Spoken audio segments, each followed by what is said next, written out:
Денешната тема ние е всушност информацијата за 9-тото издание на Фестивалот за феминистичка култура Прво па женско и за тоа ќе поразговараме со Јана Коцевска од ТИТ Инк, организацијата која што еве 9-та година го организира овој фестивал кој почнува на 10 јуни. Јана, благодарно што се вклучувате денеска во утрински брифинг. Добро утро и фала ви за поканата. Ете, кажавме на 10 почнувате со оној, да речеме, перформативен дел, бидејќи со вашата колешка Леловац разговаравме и за онаа програма што имате како алтернативни предавања, нели, за феминистичка култура, теорија, историја и така натаму. А ова е сега една разнородна програма што вклучува, нели, различни жанрови, но пред да преминеме на програмата, сакам да ве прашам за ова што го велите во еден од вашите воведни текстови, а тоа дека се враќате на сцената за да ја претворите во женски простор, но не приватен, ами јавен, политички. Токму така, Александра, значи годинава Фестивалот за феминистичка култура и акција Прво па женско ја отвара таа дискусија, нели, на преиспитување на концептот на јавното. Секако особено значаен во овој период кога ни се случува светската пандемија, но и во поглед на локалната состојба генерално, со тоа што ја проблематизира и ја става во фокус идејата за пристапност до она што се смета за јавно, за она што се смета за едничко, и спрема кое треба да градиме навистина однос на грижа и зачувување кој што недостасува. Значи зборуваме за јавните простори, за пристапот до здравствени услуги, за културата како јавно добро кое не смее да биде никому ускратено и сите треба да имаат, нели, еднаков пристап до култура. Тука би ја вброила и достапноста на услугите од страна на јавните институции кон граѓаните и потоа екофеминистичкиот поглед кон решавање на оваа, како да кажам, очајна состојба во која се наоѓа човештвото, па и планетава. Тоа е нешто врз кое што се заснова програмата оваа година. Така, кога се работи за екологијата, вие имате интересни и практични совети до вашата публика, им велите дојдете на точак за да немате никакви проблеми во сообраќајот.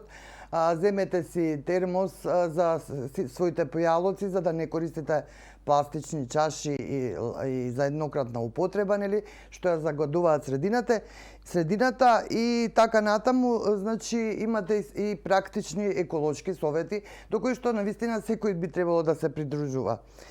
Сега за програмата. Рековме, имате разнородна програма и концерти и изложби. Како ја концепиравте? Да, па овој наш концепт и алармирачки крик, би рекла, е содржан во програма, нели, во програмата на овој фестивал. Јас би можела да ја представам, ќе се обидам што е можно покусо, ако ми дадете, нели, прилика, но би сакала и да не изоставам некој важен детаљ. Значи, добро, можеби најдобро е да почнете, Јана, со тоа што не смееме да го пропуштиме како публика на фестивалот. Прво тоа што не смее се пропушти, а потоа и се друго.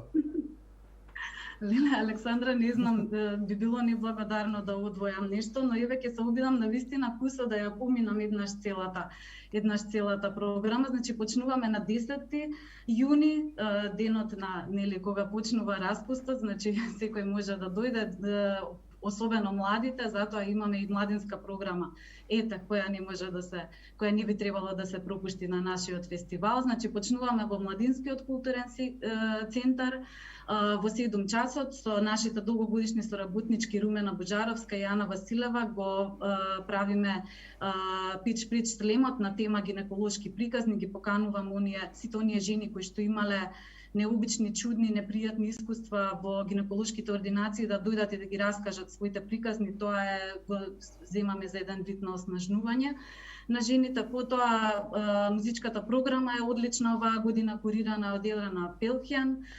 Имаме промоција на албум на Мартина Бараковска, концерт на Ю. Исто така музичката програма продолжува и следниот ден во МКЦ со концерт на Димитра и музички сет на Настасија Киш. Следниот ден на 11 во 7 часот се отвора изложбата на уметницата од наша соседна Бугарија Албена Баева. Овцата, змијата, кучката и нивната свиња, одлична изложба предложена од Станимир Панајотов. И потоа имаме Кожурец, представа на театарската трупа Артопија и филмска проекција на Заедно служни жени Дискоградот, филмче на феминистичката платформа Медуза и Центарот за антропологија во Белград. Еве, едно нешто што навистина не би сакала нашата публика да го пропушти е филмската програма на 12 јуни во сабота, која што ќе се случува во Музеот на современа уметност. Од МКЦ се приселуваме тука. Оваа филмска програма е во кураторство на Кумјана Новакова.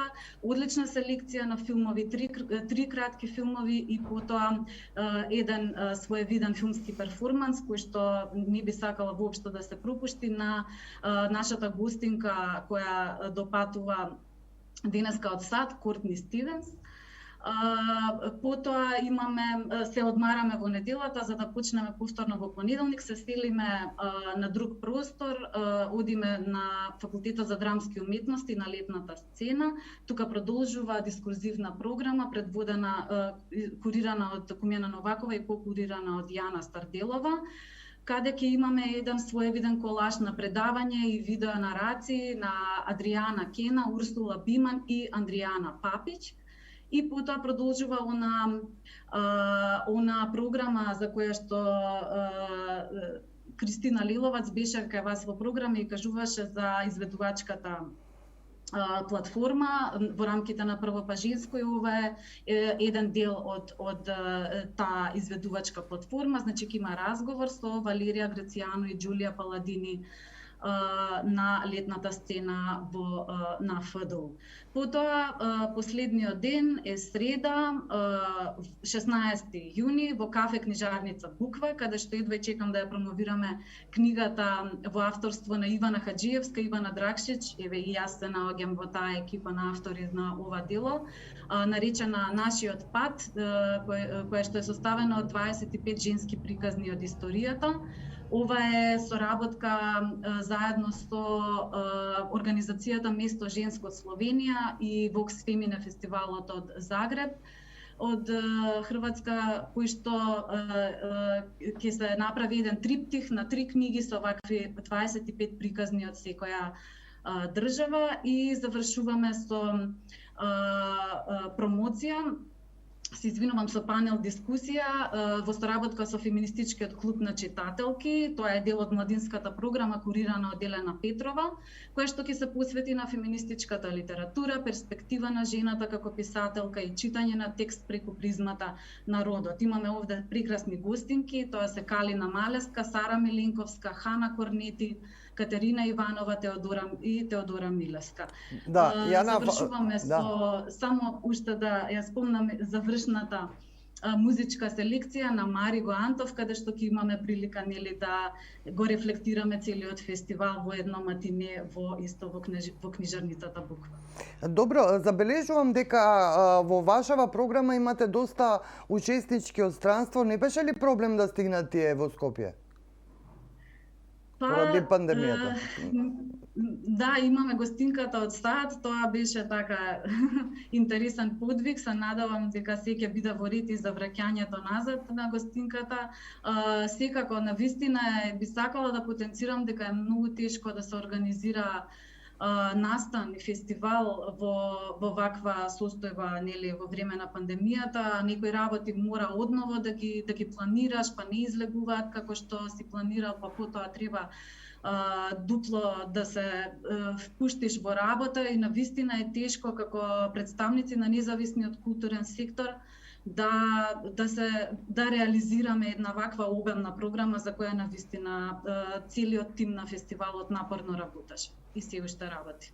Јана, ти благодарам многу, ви посакувам уште едно успешно издание на Прво па женско и се гледаме на фестивал. Фала ви многу и ве очекуваме.